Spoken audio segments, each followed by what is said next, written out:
I never thought my sister's wedding would be the day everything changed. Looking back, I should have known something was wrong when my invitation arrived 3 days before the ceremony. Kitchen staff entrance only, it read in elegant gold script with a crude arrow drawn pointing to the back of the venue. My sister Victoria had always been the golden child.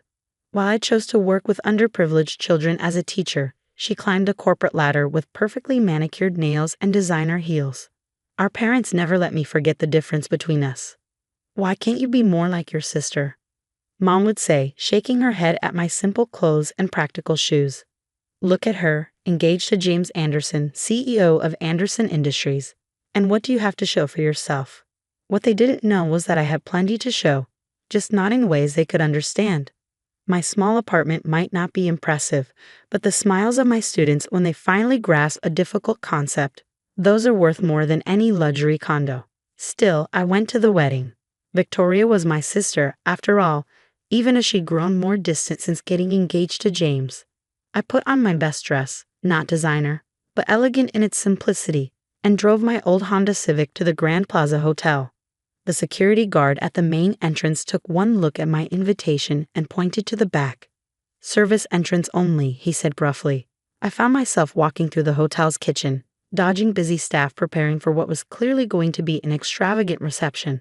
A hostess led me to a small table tucked behind a large pillar, practically hidden from the main celebration. Victoria's instructions were very clear, she said apologetically. Family members who might embarrass the couple should be kept out of sight. My hands trembled as I sat down. The table was set with plastic utensils, while I could see fine china gleaming on the other tables. A handwritten note in my sister's flowing script sat next to the plastic fork. "Know your place, little sister. Don't ruin this for me." I should have left then. Should have walked out and never looked back. But something made me stay. Perhaps the same stubborn determination that made me choose teaching over the corporate career my parents demanded. The ceremony was beautiful, of course. I watched from my hidden corner as Victoria floated down the aisle in a gown that probably cost more than my yearly salary. James Anderson waited at the altar, tall and distinguished in his custom tuxedo. He was handsome in that polished way that Grace magazine covers, but something about his expression seemed strained. Then he saw me. In that moment, as his eyes met mine across the crowded room, James Anderson, CEO of Anderson Industries, did something completely unexpected. He dropped his wedding ring. The small golden band made a distinct ping as it hit the marble floor and rolled, coming to rest right at my feet.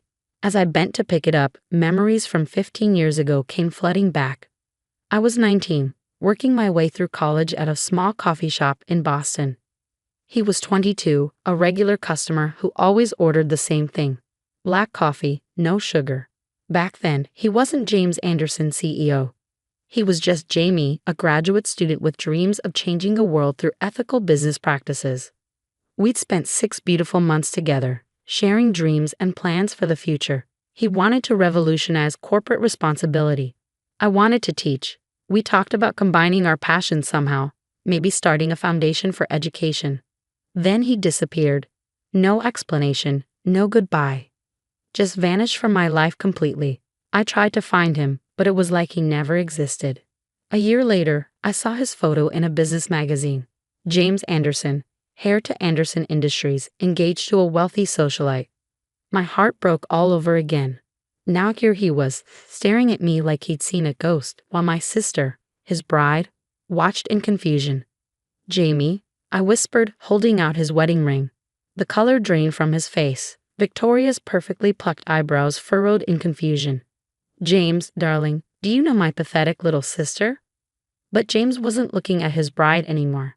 His eyes were fixed on my left hand, where I still wore the small silver ring he'd given me 15 years ago at that coffee shop in Boston. The one with the inscription, "To my Emma who taught me what really matters." "Emma," he breathed, and in that one word, I heard 15 years of regret. Victoria's voice turned sharp. "James, what's going on?"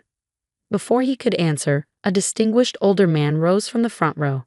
Richard Anderson Sr., James's father and founder of Anderson Industries. His face was thunderous as he approached the altar.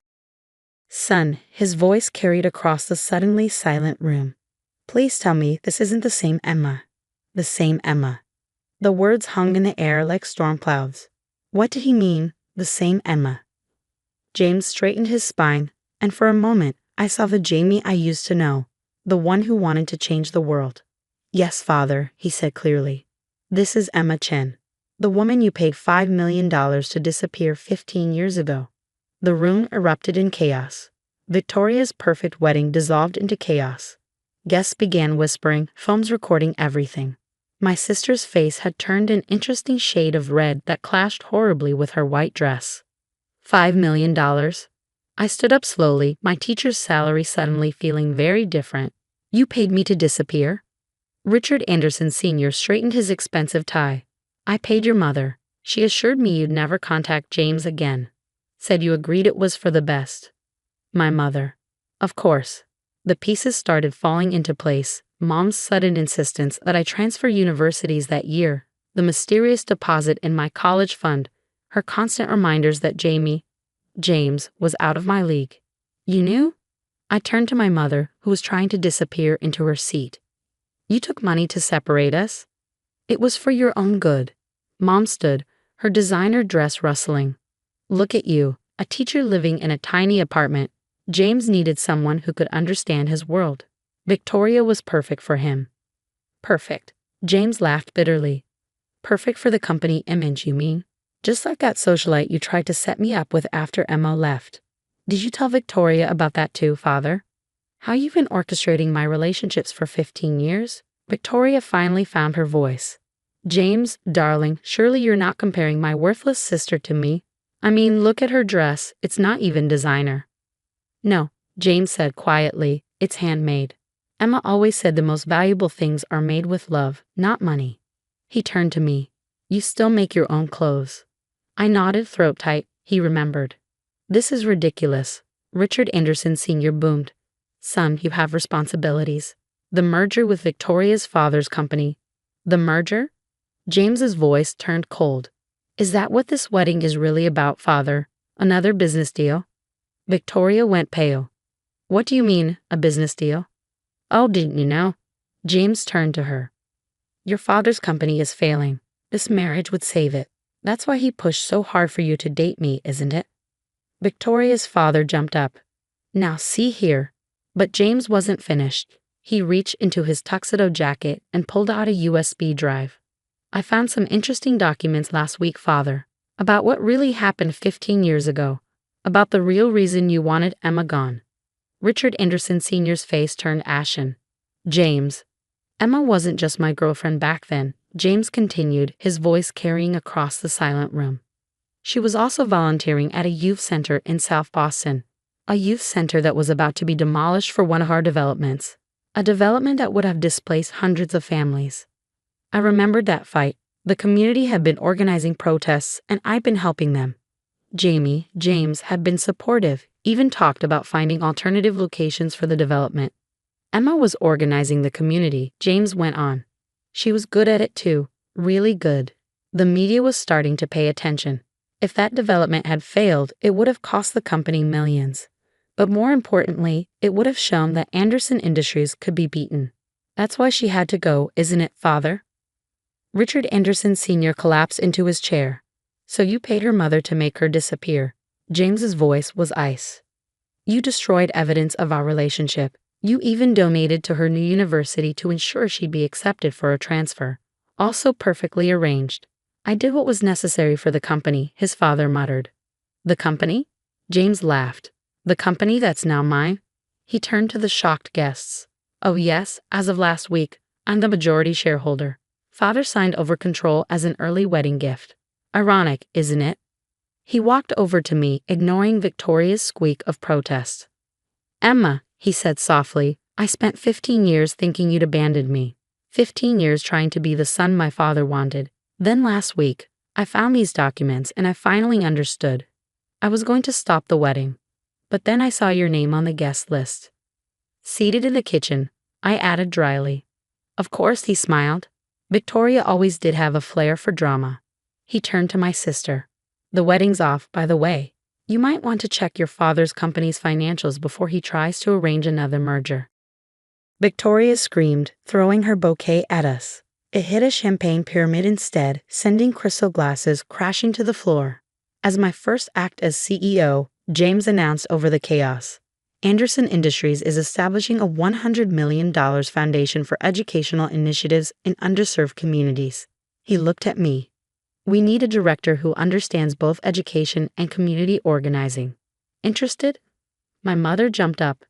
Emma, darling, I always knew you had potential. Save it, I cut her off. I think you've done enough helping for one lifetime. I turned to James. The foundation job, does it come with a corner office? He grinned.